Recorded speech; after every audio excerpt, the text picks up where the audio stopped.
오늘의 본문은 이스라엘의 멸망을 예언하고 있습니다. 그런데 그 멸망의 원인은 교만과 이기심이었습니다. 시온에서 교만한 자, 즉 남한국 유다에서 교만한 사람들을 지칭하고 있는 것입니다. 또한 사마리아 산에서 마음이 든든한 자, 즉 북왕국 이스라엘에 거주하는 백성들의 지도자들을 가리키는 것으로 하나님이 없이도 마음이 든든한 사람들을 묘사하고 있는 것입니다. 교만이란 무엇입니까? 하나님의 도움을 필요로 하지 않는 것입니다. 혹은 그 자신의 삶이 환난과 역경 혹은 질병과 상처로 신음하고 있음에도 불구하고 하나님을 찾지 않고 자기 자신의 힘으로 해결하려 하는 것입니다.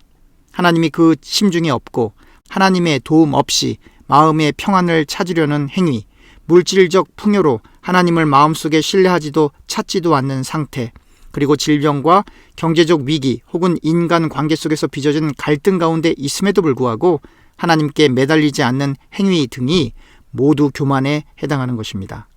아쉬움이 없어서 기도하지 않고 혹은 자기 자신이 마음먹은 대로 다 할 수 있다고 생각해서 기도하지 않고 혹은 하나님을 믿을 수 없어서 신뢰할 수 없어서 기도하지 않고 혹은 자포자기해도 기도하지 않습니다. 그런데 성경은 이와 같은 모든 마음의 상태를 소유한 이들을 교만한 사람이라고 정의합니다. 그래서 교만한 사람은 기도할 수 없는 것입니다. 왜 믿음이 안 생깁니까? 교만해서입니다. 왜 기도하지 못합니까? 왜 기도하지 않습니까? 교만해서입니다. 자기 자신이 살아있기 때문입니다. 체념하고 스스로 포기하는 것도 교만입니다. 우리의 영혼과 몸이 하나님의 것인데 이유가 무엇이 되었던지 간에 내 것이 없는데 무엇을 포기한단 말입니까? 우리가 무엇인가를 열심히 했는데 잘 안 되는 것은 포기가 아닙니다. 그러나 시도도 하지 않고 마치 모든 것을 다 아는 것처럼 전부 하나님의 뜻이지 하면서 기도하지 않고 시도하지 않는 사람은 사실 우매하고 미련한 그리고 대단히 교만한 사람입니다. 아모스는 말합니다. 갈레로 건너가 보고 거기에서 큰 하맛으로 가고 또 블레셋 사람의 가드로 내려가서 보라는 것입니다.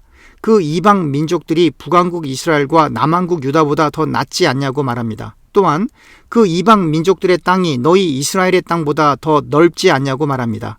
그런데 이 이방 민족들은 그들의 교만으로 파괴되었습니다. 아무것도 내세울 것이 없는 너희 이스라엘이 왜 하나님 앞에 모든 것을 맡기지 않고 교만한 마음을 품고 그리고 그 교만한 마음을 따라 생을 살아가는지에 대해 이방 민족들과 비교하며 설명하고 있는 것입니다. 이스라엘보다 더 큰 영토를 가지고 있었지만 그들의 교만으로 파괴되었는데 이스라엘이 그 이방 민족들보다 더 나은 것이 없어서 결국 이스라엘도 이방 민족들처럼 똑같이 파괴될 것을 말하고 있는 것입니다. 이스라엘은 하나님이 선택한 백성이었습니다. 그러나 공의로우신 하나님은 심판을 받은 이방 민족들이 행했던 것과 같은 교만한 행위를 하고 있는 이스라엘을 심판하시는 것입니다. 우리는 이스라엘이 하나님에 의해 심판을 받는 것을 이스라엘 역사를 통해 잘 알고 있습니다. 그러니 저와 교우님들은 하나님을 향한 경외심을 느슨하게 가져서는 안 되는 것입니다. 언젠가도 말씀드렸듯이 사랑 없는 공의는 두려움을 일으키고 공의 없는 사랑은 방종을 일으킵니다. 사랑과 공의는 늘 함께 가야 하는 것으로 우리와 하나님과의 관계에 있어서 늘 민감하게 작동하는 것입니다. 우리의 자녀가 불의한 일을 행하는데도 사랑한다는 이유로 훈계하지 않는다면 그 자녀는 방종을 일삼게 될 것입니다. 반대로 우리의 자녀를 사랑 없이 훈계만 하게 되면 그 자녀는 두려움을 느끼게 될 것입니다. 사랑하는 자녀를 훈계하는 부모님의 심정은 더 아프실 것입니다. 바로 이스라엘을 향한 하나님의 마음이 사랑하는 자녀를 훈계하는 부모님의 심정과 같은 것입니다. 하지만 하나님의 사랑은 부모님의 사랑보다 훨씬 더 깊습니다. 그래서 우리가 하나님을 생각할 때 우리가 어려서 우리의 부모님으로부터 받은 사랑에 기초하여 하나님을 이해하면 안 되고 성경의 기초에서 하나님을 이해해야 합니다. 우리가 인간 세상에서 자녀와 부모의 관계를 통해 하나님을 보다 더 효과적으로 이해할 수 있는 경우도 있지만 그렇지 않은 관계들도 많이 있습니다.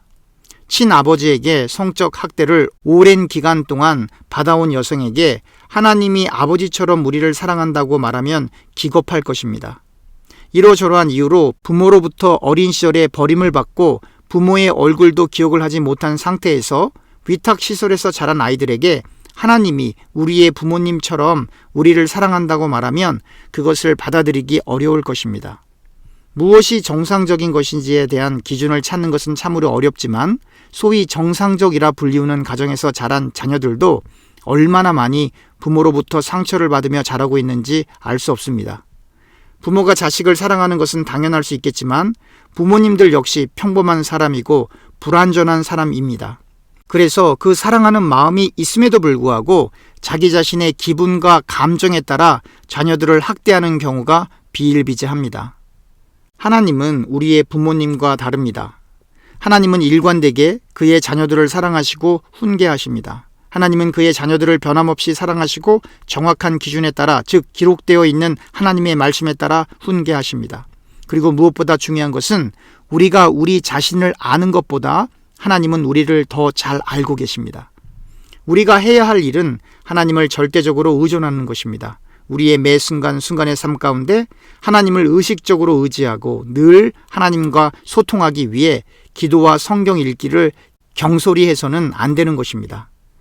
이스라엘은 교만한 마음 때문에 하나님을 의지하지 않았고 그와 동시에 재앙이 다가오는 흉한 날, 즉 하나님의 심판의 날이 멀리 있다고 생각하여 하나님의 경고를 무시하고 더욱더 포악한 자리, 즉 하나님의 심판의 자리에 가까워지고 있었던 것입니다.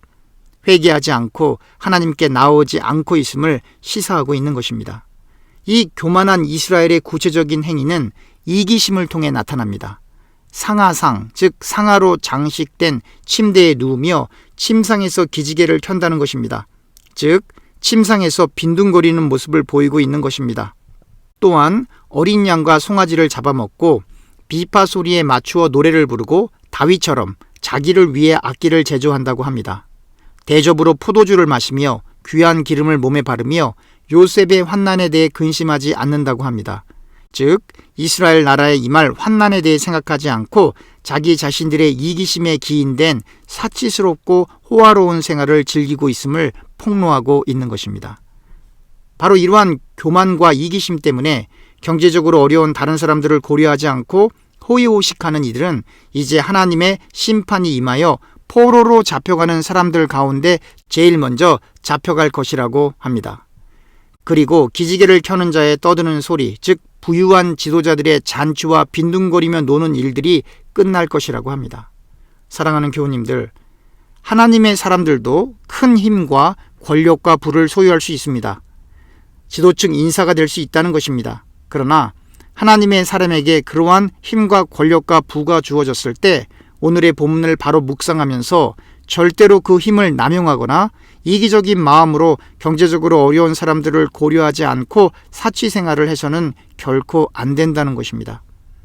저와 교우님들에게 힘과 권력이 주어진다면 그것은 우리 자신을 위한 힘과 권력이 아니라 하나님의 영광을 위한 힘과 권력입니다. 그러므로 그 힘과 권력은 하나님의 사랑과 공의를 일관되게 실천하는 도구로 사용되어야 합니다. 또한 우리에게 부가 주어질 수도 있습니다. 그러나 하나님의 사람에게 부는 우리 자신을 위한 부가 아니라 어려운 사람들과 나누기 위한 부임을 잊어서는 안 됩니다.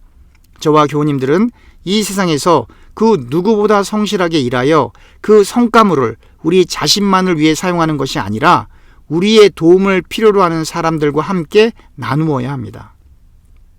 예수님을 만난 사람은 성령의 충만함과 성령의 인도하심으로 자기 자신을 부인하게 됩니다. 자기 자신을 부인한 사람에게 자기 것은 없습니다. 모두 하나님의 것이죠. 그러면 우리는 금방 알게 됩니다. 우리가 우리의 물질을 어떻게 사용해야 하는지 말입니다. 구제와 선행 이전에 우리가 반드시 해야 할 것은 사치를 금해야 하는 것입니다. 내 돈 내가 벌어서 쓰는데 당신이 무슨 상관이야 라고 말하는 사람은 예수님의 사람이 아닙니다. 내 돈이 어디에 있습니까? 내 것이 어디에 있습니까? 하나님이 우리에게 하나님의 나라를 위해 사치하지 말고 잘 사용하라고 맡겨주신 것입니다. 우리는 그저 청지기에 불과합니다. 이 사실을 반드시 기억해야 합니다. 내 것이 있다고 생각하는 그 자체가 교만입니다. 내가 벌었다고 생각하는 것도 교만입니다. 내 돈을 내가 벌었다고요? 아닙니다. 하나님이 주신 것입니다. 내 돈 내가 벌어서 쓰는데 당신이 무슨 상관이냐고요? 하나님이 반드시 그렇게 생각하는 사람에게 상관하실 것입니다. 교만한 이스라엘을 심판하신 하나님의 진노가 임하기 전에 우리 모두는 철저히 회개해야 합니다. 사랑하는 교우님들, 거듭 강조합니다. 우리 것이 없습니다. 모두 하나님의 것입니다. 그러니 매 순간순간마다 하나님의 뜻을 알고 그 뜻을 준행하기 위해 늘 성령의 충만함을 사모할 수 있는 저와 교우님들이 되시기를 간절히 소원합니다. 기도합시다. 하나님, 잠깐 지나갈 이 인생 가운데 온전히 하나님을 위해 살 수 있는 우리들이 될 수 있도록 성령의 충만함을 허락하여 주시옵소서. 예수님의 이름으로 기도합니다. 아멘.